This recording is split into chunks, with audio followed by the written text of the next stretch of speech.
August the 19th. Sorrowful, yet always rejoicing.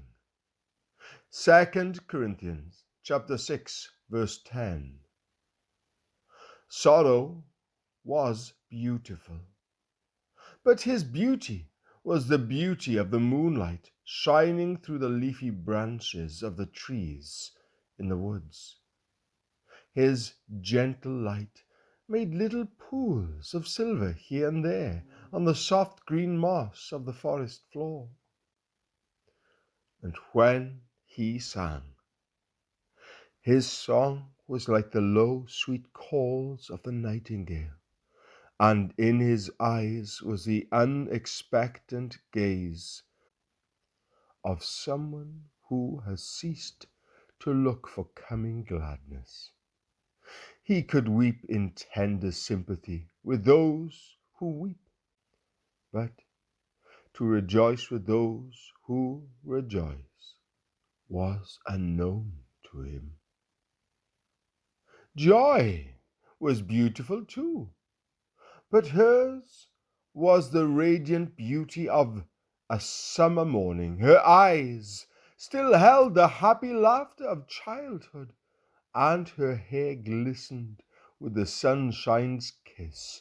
When she sang, her voice soared upward like a skylark, and her steps were the march of a conqueror who has never known defeat. She could rejoice with anyone who rejoices, but to weep with those who weep was unknown to her.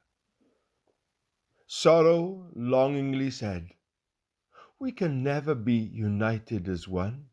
"No, never," responded Joy, with eyes misting as she spoke. "For my path lies through the sunlit meadows. The sweetest roses bloom when I arrive, and songbirds await my coming to sing with their most joyous melodies. And my path," said Sorrow, turning slowly away, "leads through the dark forest and moonflowers, which open only at night, will fill my hands. Yet the sweetest of all earthly songs, the love song of the night, will be mine. So farewell, dear Joy, farewell." Yet, even as Sorrow spoke, he and Joy became aware of someone standing beside them. In spite of the dim light, they sensed a kingly presence, and suddenly a great and holy awe overwhelmed them. They then sank to their knees before him. "I see him as the King of Joy," whispered Sorrow, "for on his head are many crowns, and the nail prints in his hands and feet are the scars of a great victory.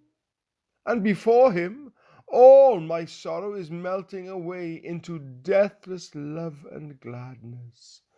I now give myself to him forever." "No, Sorrow," said Joy softly, "for I see him as the King of Sorrow, and the crown on his head is a crown of thorns, and the nail prints in his hands and feet are the scars of terrible agony. I also give myself to him forever, for sorrow with him must be sweeter than any joy I have ever known." "Then we are one in him," they cried in gladness, for no one but he could unite joy and sorrow.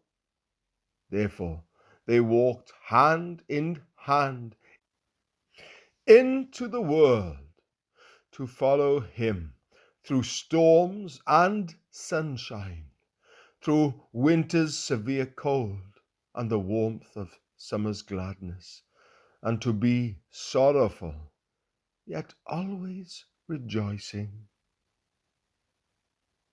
Does sorrow lay his hand upon your shoulder and walk with you in silence on life's way, while joy, your bright companion, once grown colder, becomes to you more distant day by day?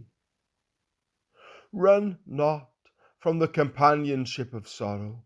He is the messenger of God to thee, and you will thank him in his great tomorrow. For what you do not know now, you then will see. He is God's angel, clothed in veils of night, with whom we walk by faith and not by sight. 2 Corinthians chapter 5, verse 7.